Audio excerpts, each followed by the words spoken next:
Halloween, motherfuckers!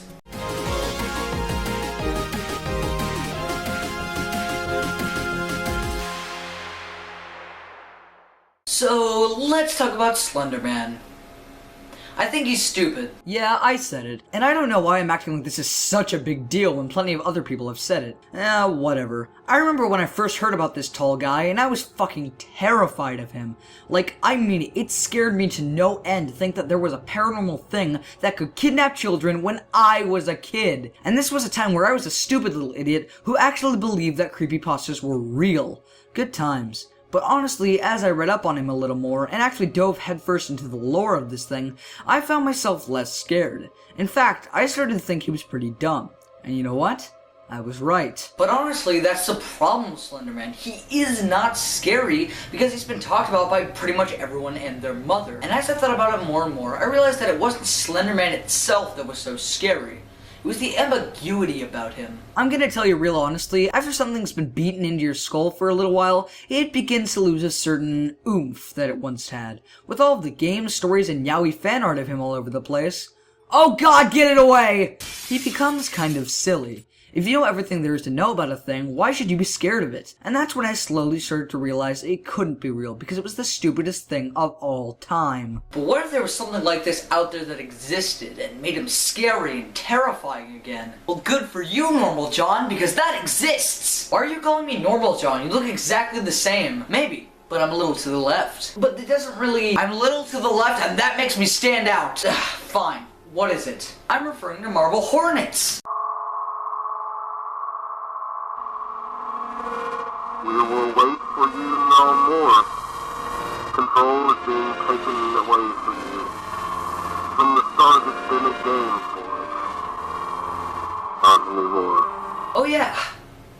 I forgot about that. Marble Hornets did something that I didn't think was possible. It made Slender Man actually terrifying. But how exactly is that? I mean, in a world where every little thing has been revealed about this tall figure, there really isn't much left to explore. But that's the honest beauty of it, because when it comes to the operator... Oh, by the way, that's what he's called, Marble Hornets, so that's what I'm gonna be calling him. Okay. When it comes to the operator, we know virtually nothing about him. Hell, none of the characters even directly mention him to be a thing. The closest we get is with Jay, one of the main characters, just calling him something. And that's what's so great about this little YouTube series. Marble Hornets, the thing that put Slender Man into the mainstream, is not about Slender Man. Now, when first hearing this, it probably makes no sense at all. I mean, this is what many people immediately think of when you say the word Slender Man. So how could it not be about him? Well, allow me to explain. Marble Hornets is more about the people than anything. This independently made project actually has a ton of focus on the interactions between the characters, and it's insanely realistic. In fact, in one of my favorite moments from it, Jay, who is the one it's primarily focused on, mentions that he's always wanted to do something with his life, but not this. This is such a human moment. After being put through so much stress, Jay is ready to die of exhaustion. But considering this would all probably make a lot more sense in context, and that one of the best parts about Marble Hornets is the story, we should probably go over it. I'll try my best not to spoil anything. No promises, though. So, let's go back to the beginning. Marble Hornets was originally about Jay Merrick, who was friends with someone named Alex. Alex and Jay went to college together, and while there, Alex began working on a student film entitled Marble Hornets. Because, you know, that wasn't obvious enough. I was hoping that it would be called Granite Bees. Anyway, Alex suddenly stops working on Marble Hornets, and Jay wants to know why. He asks Alex for the tapes, and that's where our story really begins. But for you guys watching this video, that's where it ends. Yeah, I'm sorry guys, but I seriously can't spoil this. One of the best parts about watching Marble Hornets with my dad, yeah, that guy, was just theorizing all about the things that had happened and that were going to happen. It probably took us a lot longer to get through because we just kept pausing and discussing. That's the beauty of Marble Hornets though. It gets you wondering, and as stated earlier, it actually got me afraid of Slender Man again. And you think I'm joking? Oh no! I actually watched only about 7 of these in a hotel room the night before I went to summer camp. On one of the first nights there, I had a stress dream where I was running away from the operator and I couldn't get away fast enough. However, However, I hadn't actually watched enough to know what the operator was, so I was scared of the ambiguity. The feeling I had when I was first introduced to this silly bastard was back! And I must say, what I felt while watching the rest of it in the 2 or so days that it took was very similar to the one that I got while first playing through Five Nights at Freddy's. Oh, and don't worry, I will eventually get to talk about Five Nights at Freddy's too, even though it has been a literal year since the original review. I promise. But I think I've put it off long enough, eh? I should probably cover why this series is so scary in general. Let's discuss the Operator Man. Slopertander Man. Man Operator. You get what I'm trying to say. The Operator is the driving force behind this entire series. With every passing episode, you grow more and more anxious to find out what's going on. Because this is really one of the most mysterious figures I've ever watched, even in more professional horror movies and things like that. But I'd like to go back over an earlier point that I made, which was that this is really about the people. Well, honestly, I was only telling the half-truth. Because while a large portion of the show is spent learning about the characters and the interesting backgrounds of the characters, most of the show isn't actually spent with them. I think that Jordan Underneath made an excellent point in his review of this, which was that unlike the Slender Man movie, which by the way was just as stupid as he said, seriously that thing was shit, Marble Hornets is more about exploring things. And while you will become pissed by some of the stupid decisions that they make, with the amount of times you visit interesting locations, especially at night, you don't even care. And now it's time to go over that because I have such a convenient segue. Yay for unoriginality.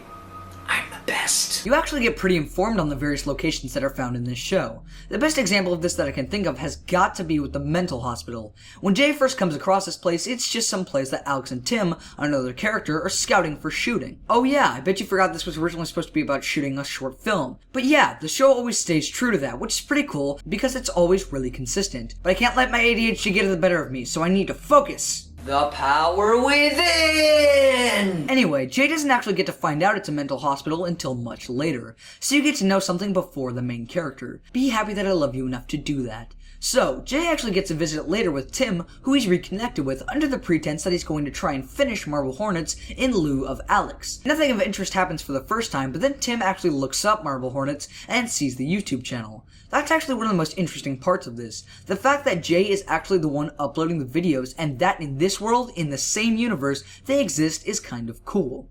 So, as the series progresses, you slowly start to uncover more and more about this interesting place, and slowly find out that, oh by the way, massive spoilers from here on out, that Tim actually stayed there when he was younger. And here is one of the reasons I love this so much. Tim, who at this point in the timeline is just kind of a name that's passed around from time to time, becomes a massively important character, and is the one who actually got the operator involved with Alex and the entire Marble Hornets production. This was such a risky move, but I definitely think it paid off in the end. But I really don't think you get how risky this really was. This is like in the middle of a giant movie, suddenly plucking some random character from earlier in it and making them the secondary protagonist. And now that I think about it, that's exactly what this is. But this is where it gets insanely interesting, because it turns out that Tim has actually been stalked by the operator for his entire life. Well, okay, maybe not his entire life, but certainly since he was very young, and the way that the show presents this is ingenious. While exploring underneath the hospital, Jay discovers a few things. One of them just so happens to be a medical file that's about Tim.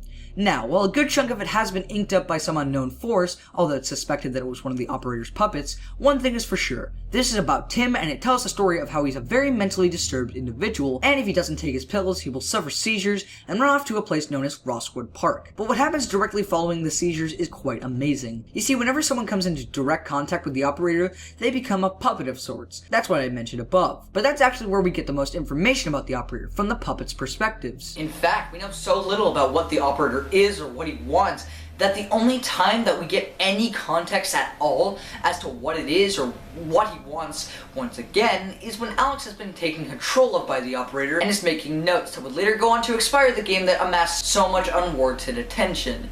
But when put in the context of a real person with real actions and real emotions, it is much creepier than it would have been in a virtual sense. When put under the influence of the operator, these people do things that they wouldn't normally, like sneaking into people's houses, messing with their things, or even in some cases, straight up murdering people. Damn, you're gonna need some ketchup for those harsh browns. But as the story goes on, you're not sure about two of the characters, Alex and Brian. We'll get to Brian in a second, but for now, let's focus on Alex. Alex at first is presented as one of Jay's closest friends. Hell, he was the first one to give him the tapes and get him interested in any of this. And after a bunch of stuff has happened, the first time that Jay encounters Alex, he does seem to genuinely want to help solve all of these mysteries and find out who the operator is and what he wants. But after he loses control of himself, something seems to go wrong. I mean, at first this makes complete sense.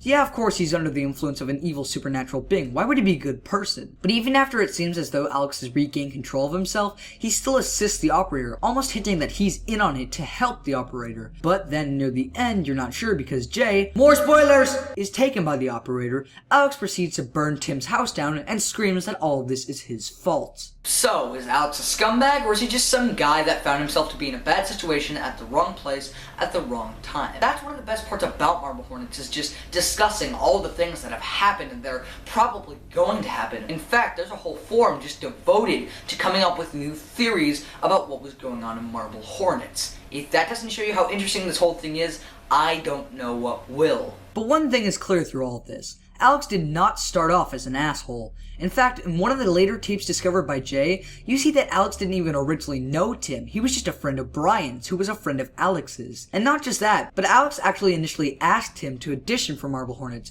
because no one else was doing it besides Brian. Do you realize what this means? Alex was just a normal guy who wanted to make a career as a filmmaker, but Tim brought this omnipotent being into his life. While Tim is presented as the protagonist and Alex is presented as the antagonist, it's kind of depressing to think that Alex was just some normal guy, if a bit antisocial, that wanted to make a short film. Like, he's just some nerd that got caught up in a bad situation. It's hard not to feel bad for this poor guy. Well, at least before he became a dick. But I'm forgetting the other puppet besides Tim and Alex. And oh yeah, Tim was a puppet at one point, but we've talked enough about him. We need to focus on someone more interesting. Brian. Brian is first talked about in Entry 5, where Jay is meeting Tim for the first time and discussing why Alex stopped production completely on Marble Hornets and some of the issues that came up during production. This is already super creepy, but it gets even weirder when Jay goes to a house that Alex was said to be staying at. There, he is attacked and harassed by a man in a gas mask and chased out. Oh yeah, and I forgot to mention that all the characters in this operate, haha, get it, on a horror movie logic, and it's honestly pretty stupid. I mean, what kind of person just opens a door when they hear the knock? And you'd expect them to be smart based on how many slasher films are out nowadays, but nope. It's nothing you haven't seen before, it just gets a little annoying. Anyway, as the series progresses, it is slowly indirectly revealed that Brian is the man in the gas mask, and not unlike Tim, has become a puppet of the operator and is doing his bidding. However, there seems to be a distinct difference between Tim and Brian. Brian is actually fighting against the operator for control of his mind. And if you've watched the series, I know what you're thinking. Oh, but Tim starts a fight with all of his might later after he connects with Jay. Well, that may be true, but Brian seems to be fighting from the very first time we were introduced to him. And this is where trying not to spoil things is the absolute hardest, but fuck it, because I need to talk about this. There are these pills that Tim takes that somehow make him immune. Honestly, that's one of the few things about this show that I wish was explained a bit better, because this would have been an awesome subplot. Anyway, Brian in his gas mask form figures this out in some way and realizes that if he does this, he won't be under the operator's control any longer. So he goes out of his way to try and get them.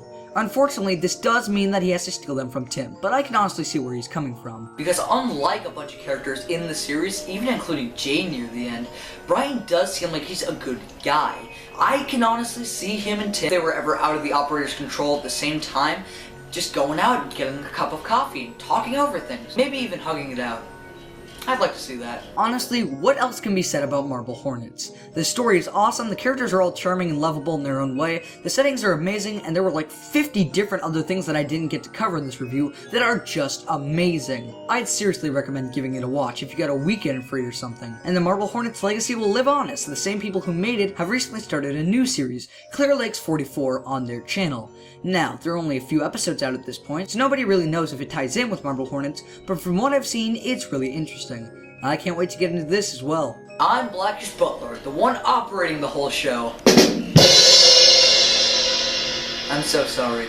Anyway, have a great Halloween. I hope it's spooktacular.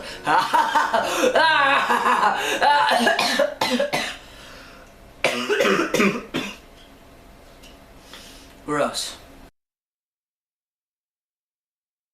Hey there everybody, thanks for watching my spooky Halloween video. But I know what you might be thinking. Oh John, it's only noon, why is this out already? Well, that's actually the interesting part. Tune back here in precisely 6 hours for more spooky fun. Yay! See you then.